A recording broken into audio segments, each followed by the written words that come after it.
Municipal మంత్రిగా పంచాయతీరాజ్ మంత్రిగా పనిచేసి ఉన్నాను.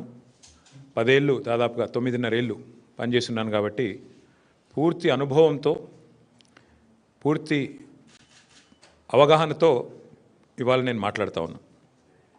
ఏం జరుగుతుంది అంటే జనరల్గా మీకు ఒకసారి పారిశ్రామికీకరణ, భూ కేటాయింపు, వీటి అంశాల్లో ఇట్లాంటి అంశాల్లో మీరు మీతో పాటు ప్రజలకి అవగాహన ఉండాలి కాబట్టి కల్పించాలి కాబట్టి ముందుగా 2 విషయాలు చెప్తాను. ప్రభుత్వము అందరికీ ప్రభుత్వ రంగంలో ఉపాధి అవకాశాలు కల్పించలేదు కాబట్టి, ఉద్యోగాలు ఇవ్వలేదు కాబట్టి మన పిల్లలందరికీ, ఎందుకంటే ఎవ్రీ ఇయర్ ఇంజనీర్లు అవుతారు, ఎవ్రీ ఇయర్ కొత్త గ్రాడ్యుయేట్లు వస్తారు, ఎవ్రీ ఇయర్ పిల్లలు పాస్ అవుతూనే ఉంటారు. కాబట్టి సహజంగా ప్రైవేటీకరణకు, ప్రైవేట్ రంగంలో పెట్టుబడులకు అన్ని ప్రభుత్వాలు కూడా పెద్దపీట వేస్తాయి, ఆహ్వానిస్తాయి. ఆహ్వానించినప్పుడు ఏం చేస్తాము? ఒక ప్రైవేట్ పరిశ్రమ వచ్చినప్పుడు వారికి రాయితీ మీద భూ కేటాయింపులు చేస్తాం. మార్కెట్లో ఉదాహరణకి ఇప్పుడు మనకు ఎగ్జాంపుల్ చెప్తున్నాను.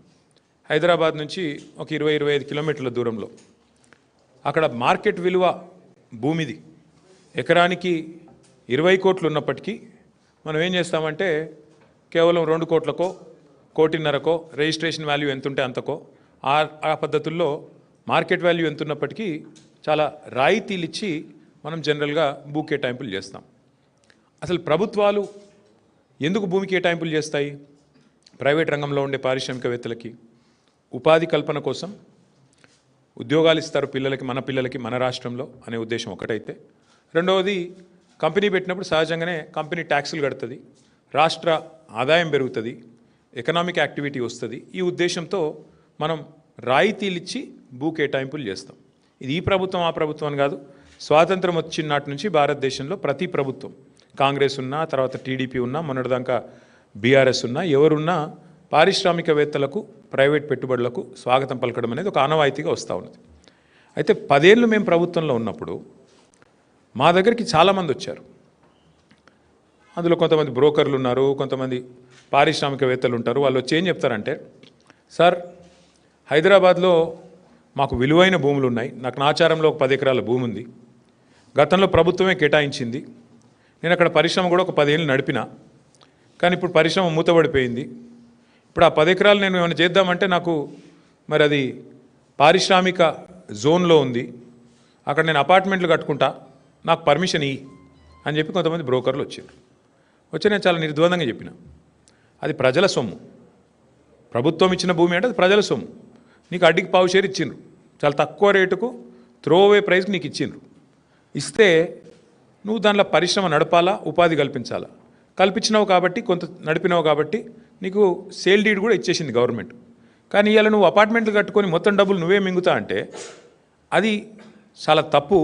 ఎందుకంటే అక్కడ ప్రైవేట్ రంగంలో ప్రైవేట్గా కొనుక్కుంటే అక్కడ 50 కోట్లు ఉంటుంది ఎకరం నాచారంలో.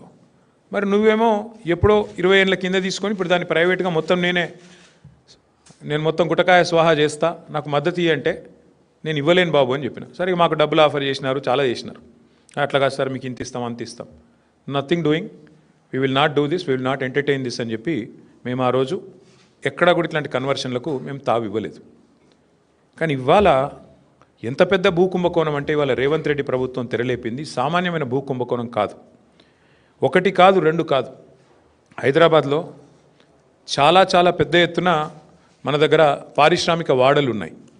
ఉదాహరణకి హైదరాబాద్ నడిబొడ్డున అజామాబాద్ ఇండస్ట్రియల్ ఏరియా ఉంటుంది, పక్కనే బాలానగర్, కుకట్పల్లి, జీడిమెట్ల, నాచారం, మల్లాపూర్, ఇంకా చాలా ఉన్నాయి చుట్టూ పారిశ్రామిక వాడలు హైదరాబాద్లో ఓఆర్ఆర్ లోపల బోలెడు ఉన్నాయి.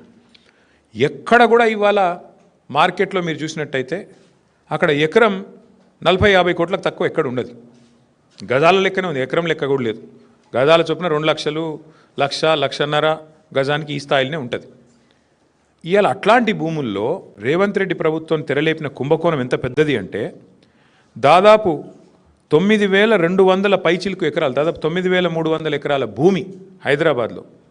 అంటే మీరు సగటున 40 కోట్లు వేసుకున్న ఎకరానికి దగ్గర 4 లక్షల కోట్లు, దగ్గర అంటే 3.5 లక్షల కోట్ల నుంచి 4 లక్షల కోట్ల మధ్యన మార్కెట్ వాల్యూ ప్రకారం. లేదు 50 కోట్లు వేసుకున్నారనుకో సగటున, దగ్గర 5 లక్షల కోట్ల విలువ చేసే ఆస్తిని అందులో మరి ఇవాళ ఆయన అనుయాయులకు, ఆయన వందిమాగదులకు, ఆయన బామ్మర్దులకు